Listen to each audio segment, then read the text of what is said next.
1962 में हुआ भारत चीन वॉर।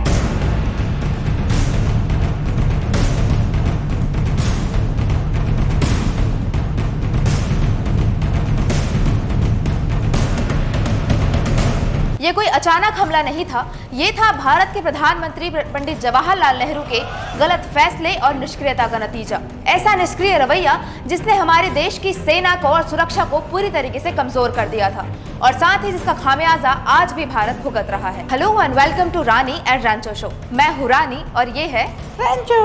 और आज हम आपको ब्रूस रिडेल की किताब JFK's फॉरगॉटन क्राइसिस में लिखे कुछ ऐसी सच्चाइयों के बारे में बताएंगे जो चौंकाने वाले खुलासे करते हैं और साथ ही 1962 में हुए भारत चीन वॉर की सच्चाइयों को भी सामने लाते हैं। और इतना ही नहीं दोस्तों, आज हम आपको सिर्फ युद्ध की कहानी नहीं सुनाएंगे, ये भी बताएंगे कि नेहरू जी के क्या फैसले थे जिसका भुगतान आज भी भारत को करना पड़ रहा है। पहला पॉइंट है गौ मास का मुद्दा।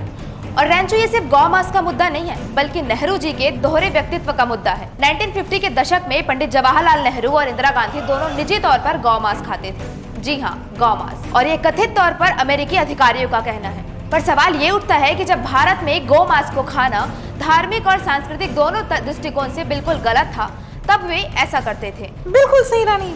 देखिए, इस तरह की जानकारी से ये साफ जाहिर है कि उनका निजी जीवन और व्यवहार कितना अलग था, लेकिन सामाजिक जीवन में ये हमेशा पवित्रता और नैतिकता की ही बात करते थे। इस तरह के कई फैसले हमें ये बताते हैं कि एक तरफ जहाँ नेहरू जी खुद को मॉरल लीडर कहते थे, वहीं दूसरी तरफ उनका निजी जीवन कुछ और ही था। दूसरा पॉइंट है रैंचो, चीन के प्रति नेहरू जी की गलतफहमी। तो दोस्तों, अब बात करते हैं चीन के प्रति नेहरू जी की सोच की। क्या आप जानते हैं कि जब माओ ने तिब्बत पर कब्जा किया था तब नेहरू जी की प्रतिक्रिया कुछ खास गंभीर नहीं थी, और तो और वो चाहते थे कि चीन को संयुक्त राष्ट्र में एक स्थायी सदस्यता मिले। तो क्या ये गलत नहीं था? यहाँ नेहरू जी ने चीन को लेकर जो समझौते किए वो उनके नजरिए साफ दर्शाता है। उन्होंने चीन को एक दोस्त की तरह देखा, जबकि चीन का इरादा बिल्कुल ही अलग था, और यही गलती भारत को बहुत महंगी पड़ी। थर्ड पॉइंट है रैंचो, 1962 का युद्ध और नेहरू जी की तैयारियों में कमी।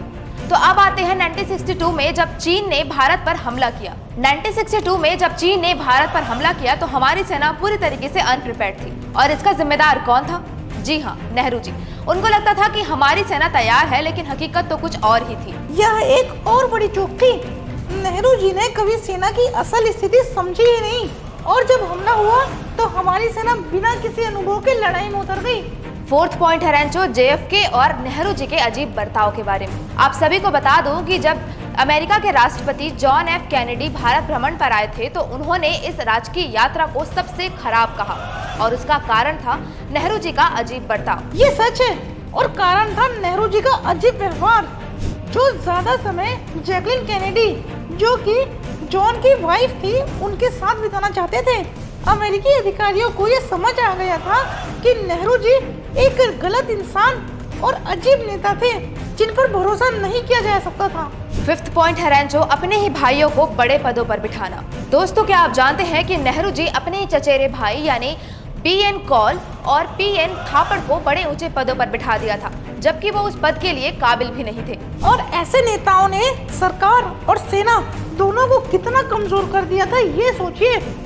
और ऐसे पक्षपाती सिस्टम ने हमारे देश की सुरक्षा को भी खतरे में डाल दिया था।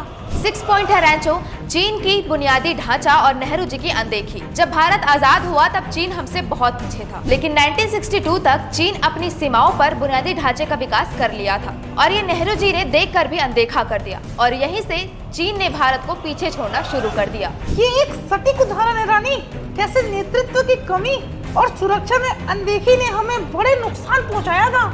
7 पॉइंट है रैंचो, इस युद्ध में अमेरिका की सहायता। तो दोस्तों, जब युद्ध भारत के लिए असंभव हो गया ना, तब उन्होंने अमेरिका से मदद ली। और आपको ये जानकर हैरानी होगी कि युद्ध में अगर अमेरिका ने हेल्प नहीं की होती तो चीन न सिर्फ उत्तरी पूर्व को हड़प लिया होता, बल्कि कश्मीर भी हम पूरी तरीके से खो देते। हाँ रानी, और अमेरिका ने भारत के पक्ष में हस्तक्षेप करके कश्मीर को पाकिस्तान से बचाया था। 1962 का ये समर्थन 1971 में USSR से भी ज्यादा महत्वपूर्ण था।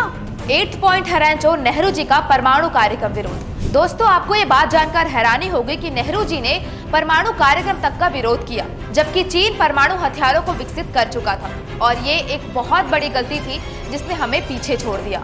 नेहरू जी की इस सोच ने हमारे परमाणु शक्ति को कमजोर कर दिया, जबकि चीन उसी समय ताकत की ओर बढ़ा और यही नेहरू जी की सबसे बड़ी गलती साबित हुई। तो दोस्तों, अब बात करते हैं उस बड़े कारण के बारे में जिसकी वजह से 1962 में भारत को इतना बड़ा नुकसान झेलना पड़ा, और वो कारण थे नेहरू जी की आलस और निष्क्रियता। जब भी हमारे देश की सुरक्षा और सीमाओं की बात आई तब उन्होंने कभी भी ठोस कदम नहीं उठाए, बल्कि वो हमेशा अपने स्वप्नलोक में खोए रहे। बिल्कुल रानी, उनकी आलसी सोच और उनके दरबारियों से मिली झूठी रिपोर्ट पर विश्वास करना हमें भारी पड़ा। नेहरू जी को खुद एक्टिव और जागरूक रहना चाहिए था, लेकिन वो उस वक्त अपने विचारों में खोए हुए थे, जबकि चीन हमारी सीमाओं के बहुत करीब आ चुका था।